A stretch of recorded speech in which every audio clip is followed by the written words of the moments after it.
नमस्कार। Formula revision class में आप सभी का स्वागत है। आज के इस वीडियो में हम बात करेंगे मैथ के फार्मूला रिवाइज करने की। आप किसी भी एग्जाम की तैयारी कर रहे हैं, फार्मूला जो आपके लिए बहुत इंपॉर्टेंट हो जाते हैं।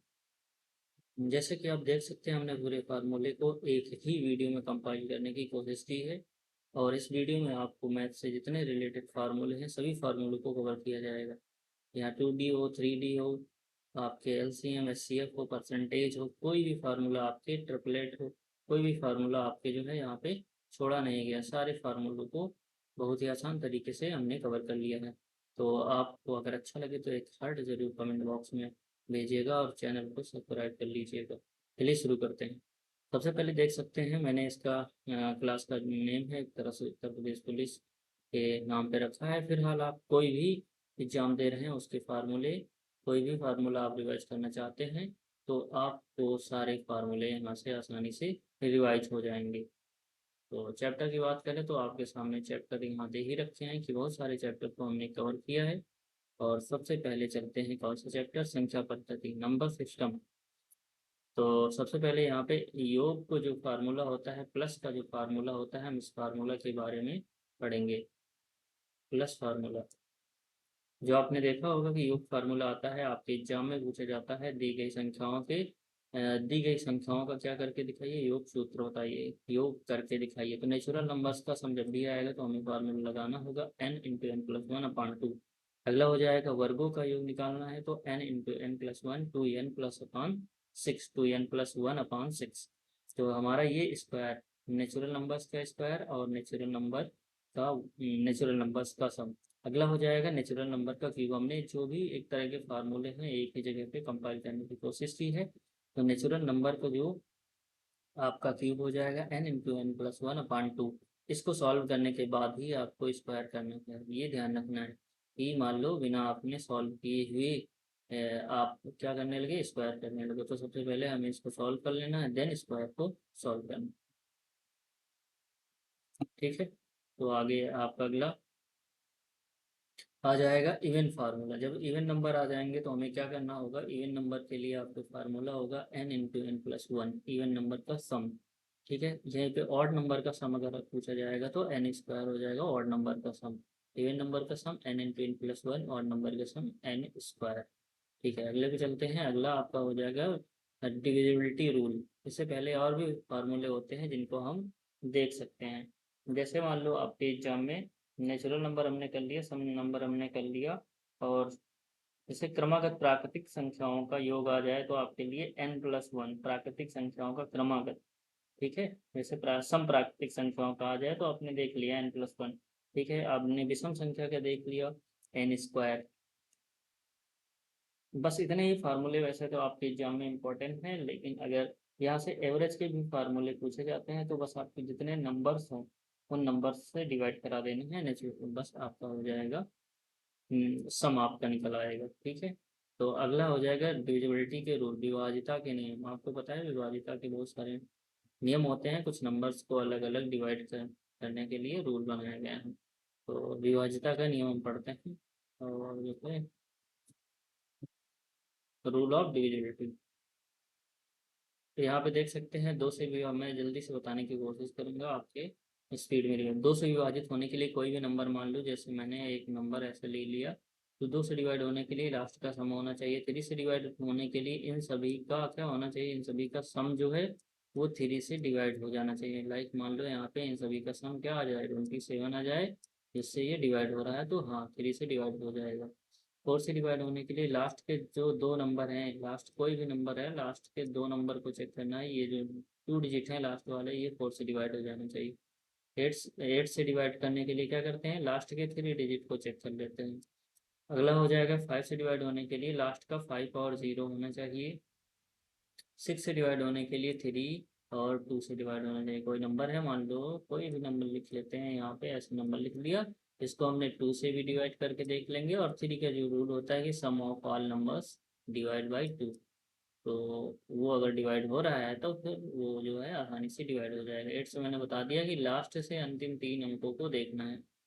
नाइन से की बात की जाए, जिस तरह हमने थ्री से देखा था कि सम ऑफ ऑल नंबर्स, सभी नंबर्स को सम करके चेक कर लेना है। देन उसी तरह यहाँ पे 9 का भी हमें चेक करना है, जो भी नंबर से हमको सम कर लेना है, देन 9 से डिवाइड कर देना है। अगर नंबर डिवाइड हो जा रहा है तो वो नंबर आपका 9 से भी डिवाइड हो जाएगा। 11 से बात की जाए तो 11 के लिए आपको पता है अल्टरनेट का एक रूल होता है। जैसे मान लो मैंने नंबर लिख दिया, बहुत सारे मैं नंबर कुछ लिख देता हूँ यहाँ पे, ठीक है। उसके बाद हमें अल्टरनेट लेना है, एक को छोड़ के दूसरे को लेना है, एक को छोड़ के फिर अगले को लेना है और इसको लेना है। तो यहाँ पे हमें 8 8 16 4 20 हो गया, और यहाँ 4 4 8, इसको 4 ना बना के हम क्या बना देते हैं, 5 बना देते हैं, जिससे इजी हो जाएगा। ये हो जाएगा 9। हमने इसको माइनस कर दिया, यहाँ पे 11 आ गया, और 11 आ गया तो मतलब ये 11 से डिवाइड हो जा रहा है, तो यस। और 11 से डिवाइड होगा, मतलब क्या कहने का मतलब है, 11 से डिवाइड करने के लिए अल्टरनेट नंबर का सम या तो 0 होना चाहिए या फिर 11 का फैक्टर होना चाहिए। अगर 11 0 या 11 का फैक्टर होगा तो वो नंबर आसानी से 11 से डिवाइड हो जाएगा। चलिए अगले क्वेश्चन। अगला आपका फार्मूला है एलसीएम एचसीएफ का। एलसीएम एचसीएफ का जो फेमस फार्मूला है, सबसे फेमस फार्मूला आपको यही ध्यान रखना है कि एलसीएम इंटू एचसीएफ या HCF into LCM, product of दो नंबर्स, मतलब first number into second number equal to LCM into HCF. बस यही फार्मूला आपके सबसे इम्पोर्टेंट। अगर यहाँ पे आपके कभी फर्स्ट नंबर दे देगा, सेकंड पूछ लेगा, कभी एलसीएम दे देगा, एचसीएफ पूछ लेगा, इन्हीं से आपको सॉल्व करवाना होगा। तो दोनों को सॉल्व करके इक्वल करके सॉल्व कर लेना है, और इसी से अलग अलग फार्मूले बन जाएंगे। जैसे आपको कभी एचसीएफ निकालना है तो क्या करना है, एचसीएफ निकालना होगा तो first number into second number upon LCM equal to HCF, तो ये आ जाएगा इसी तरीके से सॉल्व। अगला हो जाएगा आपका प्राइम नंबर्स। प्राइम नंबर्स आपको पता होता है एक से बड़ी संख्या जिसके केवल दो गुणनखंड हो वो प्राइम नंबर्स होते हैं। जैसे यहाँ पे 3 3 क्या है, प्राइम नंबर है, इसके 1 और 3 इसके दो ही फैक्टर हैं, ठीक है, इसलिए क्या है प्राइम नंबर। और क्या होना चाहिए, 2 सबसे छोटी और एकमात्र अभाज्य प्राइम नंबर। ये कभी कभी सीधा एग्जाम में पूछ लिया जाता है। तो 2 जो है सबसे छोटी भी है, प्राइम नंबर में सबसे छोटी प्राइम नंबर है, और यहाँ पे जो है इवन नंबर भी है, तो सबसे छोटी इवन प्राइम नंबर। इसके अलावा कोई भी इवन प्राइम नहीं है, इसलिए 2 क्या है, एक इवन है और प्राइम नंबर है और सबसे छोटी है। 1 ना तो प्राइम है ना ही कंपोजिट, आपको पता होगा 1 is neither prime not composite. अगला चलते हैं सहभाज्य संख्या, जिसे कहते हैं को प्राइम। सहभाज्य संख्या वो संख्या होती है जिनका एचसीएफ क्या होता है, 1 होता है। यहाँ पे मान लो 13 ले लें हम और 16 ले लें, तो इनका एचसीएफ क्या होगा, ओनली 1 होगा एचसीएफ। इसलिए इन सब संख्याओं को क्या कहते हैं, सहअभाज्य संख्या कहते हैं, जिसे को प्राइम कहते हैं। अगले चलते हैं, यहाँ पे एग्जाम्पल दे सकते हैं आपके 15 और 8 करके एग्जाम्पल भी दिए गए हैं, ठीक है। तो और भी बहुत सारी संख्याएं हैं जिनको हम देख सकते हैं। अगला हो जाएगा डेसिमल नंबर्स के बारे में बात करेंगे, जो दशमलव रूपांतरण के लिए, जैसे आपको पता होगा यहाँ से थोड़ा मिसिंग है, कोई नहीं, हम बात कर लेते हैं दशमलव रूपांतरण के लिए। डेसिमल के लिए आपको क्या होगा, डेसिमल के लिए जैसे मान लो आपको डेसिमल में दे दिया जाएगा 0.9 को फ्रैक्शन में चेंज करना है, तो यहाँ से पॉइंट हटा देना है और नीचे 0 लगा देना, ये हो जाएगा। और दूसरा क्वेश्चन पूछ लेते हैं, मान लो आपको दे देंगे कि 9/100, ऐसे इसको चेंज करना है नॉर्मल में, तो 1 2 3 जितने 0 हैं उतने यहाँ पे 9 के बाद उतने 0 लगा देने हैं, उतने 0 नहीं लगाना है, मतलब जैसे यहाँ 1 2 3 0 है तो 3 डिजिट होने चाहिए, 1 2 3 डिजिट के बाद पॉइंट लगा देना है, ये हो जाएगा। ये है डेसिमल टू फ्रैक्शन, ये है फ्रैक्शन टू डेसिमल। बस इतना ही इंपॉर्टेंट है, लाइक फ्रैक्शन और लाइक ये सब आपके एग्जाम में नहीं पूछा जाता है, बस ये आपको चेंज करना आना चाहिए, ठीक है। अगला चलते हैं, ये आपके थोड़ा सा रॉन्ग है, ठीक। दशमलव से प्रतिशत, प्रतिशत से दशमलव, अगर ये फार्मूला है तो इससे भी लगा, वैसे कोई बात नहीं, चलिए आगे बढ़ते हैं, ये कुछ नहीं, ठीक है। आगे नेक्स्ट जो आपके इंपॉर्टेंट फैक्ट दिए गए हैं कि 1 सबसे छोटी नेचुरल नंबर है, सबसे छोटी नेचुरल नंबर पूछा जाएगा तो 1 है, 0 नेचुरल नंबर नहीं है। 0 से 9 तक, तो 0 to 9, 0 to 9 इसे क्या कहते हैं, होल नंबर्स कहते हैं, होल नंबर्स, पूर्ण संपूर्ण संख्या। होल नंबर्स को क्या कहते हैं, देख लेना एक बार भाई, होल नंबर 0 से 9 कहते हैं। नेचुरल नंबर की बात आ जाएगी तो 1 से 9 आ जाएगा नेचुरल नंबर, तो इसलिए क्या है 1 स्मॉलेस्ट नेचुरल नंबर है, और 0 सबसे छोटी पूर्ण संख्या, तो इसे पूर्ण संख्या कहते हैं। 0 से 9 तक को क्या कहते हैं, पूर्ण संख्या कहते हैं। सबसे छोटी अभाज्य संख्या कौन सी है, 2।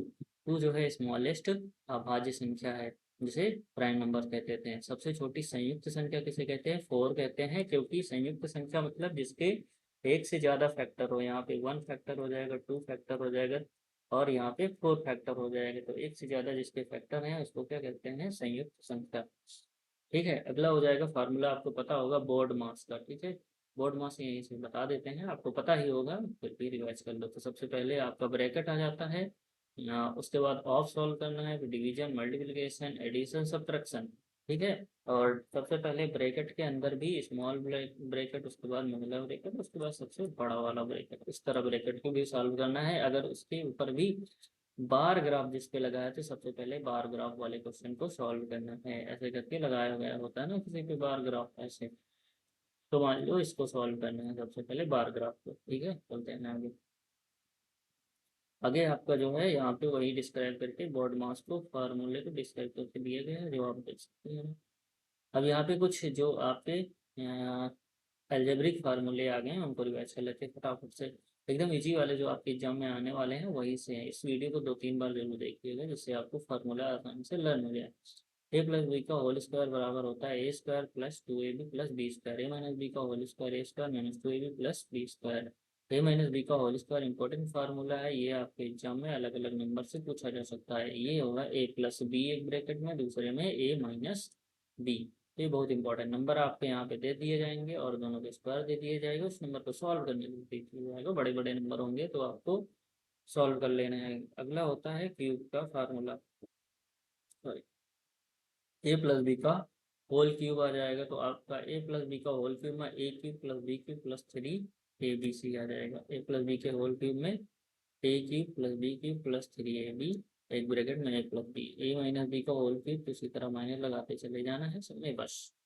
अगला A cube plus B cube, ये फार्मूला इंपॉर्टेंट है, A cube plus B cube वाला। तो A plus B A square minus A B plus B square. A minus B, A cube minus B cube, तो यहाँ पे minus लगा देना है और इसमें A square plus A square plus A B plus B square. इस कहने का मतलब इसको लर्न करने में थोड़ी दिक्कत होती है, तो मैं बता देता हूँ। माइनस का है इसलिए पहले में माइनस बी माइनस ही रहेगा, बाकी पूरा प्लस रहेगा।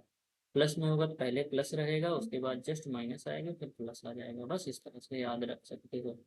अगला है जाए फ्रैक्शन के कुछ फार्मूले हो जाएंगे, जिसको आप नहीं भी याद कर सकते हैं, कोई दिक्कत नहीं है, बस यहाँ पे सॉल्व करने के लिए बताया गया है। जैसे कोई नंबर होता है कैसे सॉल्व करते हैं, मान लो जैसे 4/8 प्लस 9/8 दे रखा है, तो कैसे सॉल्व कर रहे हैं आपको सॉल्व करना पता होगा। दोनों का एलसीएम लेते हैं, अगर दोनों सेम है तो कॉमन ले लेंगे और ऊपर वाले को क्या कर देंगे, प्लस कर देंगे। इस तरह सॉल्व करते हैं।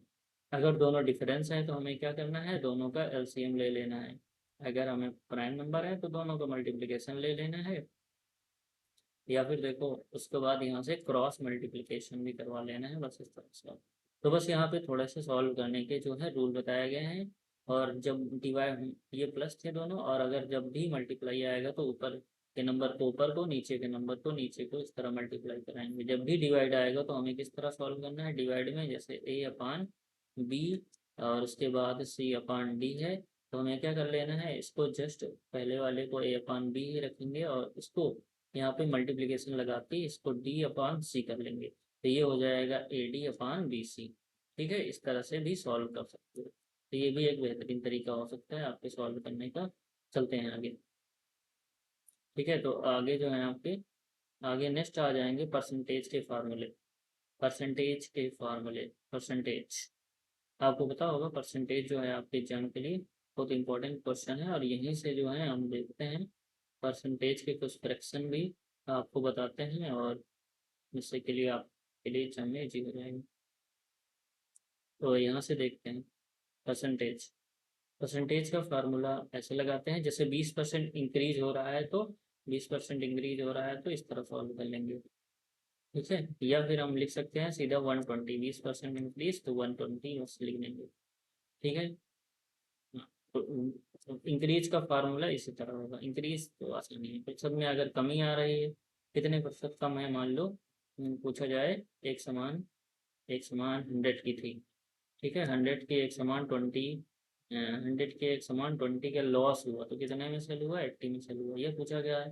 कितना इसमें लॉस हो गया, तो आपका 20 का लॉस हो गया 100 के ऊपर इंटू 100, इस तरह आपका 20% आ जाएगा। लॉस फार्मूला या गेन फार्मूला बस इसी तरह लगाते हैं।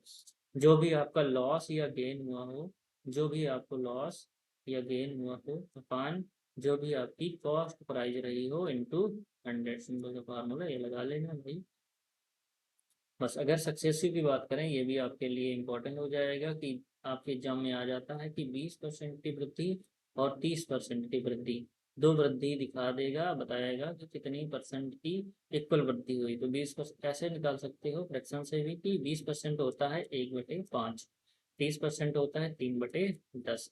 तो 5 से 6, 10 से 13, यहाँ से 50 से 28। उसके बाद यहाँ सॉल्व कर सकते हो। ऐसे ना सॉल्व करके आप सीधे ऐसे सॉल्व कर सकते हो कि क्या करना है, दोनों नंबर को प्लस कर लेना है। जैसे 20% इंक्रीज, 30% इंक्रीज, दोनों को प्लस कर लिया, फिर प्लस लगा देंगे, दोनों को मल्टीप्लाई करेंगे, डिवाइड 100 से करेंगे, और आपके सामने जो भी इंक्रीज या डिक्रीज हो रहा है उस हिसाब से, इंक्रीज हो रहा है तो प्लस लगा देना है, और डिक्रीज हो रहा है तो यहाँ माइनस लगा देना है। ठीक है, वो नंबर नंबर के आगे माइनस लगा देना है, माइनस हो जाएगा। यहाँ तो प्लस हमेशा रखना है। ठीक है, बोलते हैं आगे। लगातार कमी में तो आपके सामने बस माइनस लगा दिया गया है, देखो यहाँ पे बस। ठीक है, जहाँ पे हमारा क्या हो रहा था प्लस, वहाँ पे माइनस कर दिया गया। अगला हो जाएगा, अगला हो जाएगा आपका ये फार्मूला। आपने पता होगा कि चक्रवृद्धि ब्याज में फार्मूला लगता है प्रिंसिपल प्रिंसिपल 1+R/100 की पावर 10। ये चक्रवृद्धि ब्याज का फार्मूला है। तो कंपाउंड इंटरेस्ट का फार्मूला इसको लगा देना। और यहाँ पे प्रॉफिट और लॉस का जो है आपके दे रखे हैं फार्मूले। तो प्रॉफिट का फार्मूला होता है profit upon CP into 100, loss का फार्मूला होता है लॉस अपॉन सीपी इंटू 100। ठीक है, आगे। अगर आपको जो है मार्क्स परसेंटेज, किसी के परसेंटेज के नंबर निकालने हैं, तो मान लो कितने परसेंटेज आए हैं आपके नंबर, कैसे निकालेंगे। तो जो भी आपको मार्क्स मिले हैं, मान लो 100 में आपको मिले हैं 80, तो 80 कितने में मिले हैं टोटल यहाँ पे लिखेंगे, इंटू 100 करेंगे, और देन 100 से 100 आउट हो जाएगा, यहाँ पे 80 आ जाएगा आपके सामने। ठीक है, तो ये आपके जो है परसेंटेज मार्क्स निकालने के परसेंटेज शॉर्ट कट आपको दिया गया है, कोई बात नहीं इसको तो आप देख सकते हैं ऐसे ही। आगे आ जाएगा आपकी कुछ परसेंटेज जो है सॉल्व करने के, जैसे मान लो आपके सामने 50% में है, यहाँ पे बता देता हूँ कुछ। जैसे मान लो 50%, तो इसको 1/2 फ्रैक्शन में कहते हैं। ठीक है, 30% हो जाएगा तो इसी का 3/10 हो जाएगा। 20% हो जाएगा तो 1/5 हो जाएगा। ठीक है, 10% हो जाएगा तो 1/3 हो जाएगा। 1/10%, 1/10 हो जाएगा। ठीक है, जैसे 1/8 है तो 12.5% होता है, 12.5% हो जाएगा। इसी का अगर 3/8 आ जाएगा तो 37.5 आ जाएगा। ये फ्रैक्शन है जो आपके लिए बहुत ज़रूरी हो सकते हैं, और आपके एग्जाम में जो है आ सकते, तो इनको ज़रूर आप लर्न कर लीजिए। ओके।